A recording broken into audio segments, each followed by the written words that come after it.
ఇది నా college day అనమాట. ఎలా జరిగిందో మీ అందరికీ చూపిస్తా ఈ షార్ట్‌లో. ఫస్ట్ అయితే ఇంకా ఎవరైనా మన ఛానల్‌ని సబ్స్క్రైబ్ చేసుకోకపోతే వెళ్ళి సబ్స్క్రైబ్ చేసుకోండి. సో ఫస్ట్ అయితే నేను కాలేజ్‌కి రెడీ అయిపోతున్నా. లంచ్ పెట్టుకుంటున్నా. నా బుక్స్ అయితే ఎక్కడున్నాయో కూడా తెలీదు. ఇన్ని రోజులు ఎగ్జామ్స్ ఉన్నాయి కదా! ఎక్కడ పడితే అక్కడ ఉన్నాయి. సో అవన్నీ సర్దుకొని మళ్ళీ స్టార్ట్ అయిపోయాను కాలేజ్‌కి. మా కాలేజ్‌లో ఏందంటే ఇప్పుడు జూనియర్స్‌కి సెమ్ నడుస్తుంది.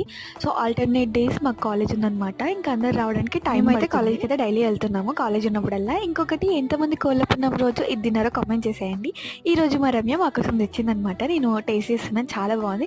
ఇంకొకటి దీనిపై కామెంట్ చేశాను. నేను ఎప్పుడు టేస్ట్ చేయలేదు, ఇప్పుడు ఫస్ట్ టైం అనమాట చేయడం. మీరంతా ఇవన్నీ చూసిన తర్వాత తినడానికే కాలేజ్కి వెళ్తున్నారని అస్సలు అనుకోకండి. ఎందుకంటే క్లాస్ మధ్యలో అలా కాలేజ్ అయిపోయిన తర్వాత ఫ్రెండ్స్ అందరం కలిసి పానీపూరి అండ్ కట్లెట్ తినడానికి వెళ్ళాము. ఇన్ని డేస్ ఎగ్జామ్స్ జరిగిందా కొంచెం మైండ్ రిలీఫ్ ఉండాలని పార్క్ వచ్చాము ఎంజాయ్ చేయడానికి. మా దాంట్లో ఒకరు మిస్ అయ్యారు, ఎవరో కామెంట్ చేసేయండి.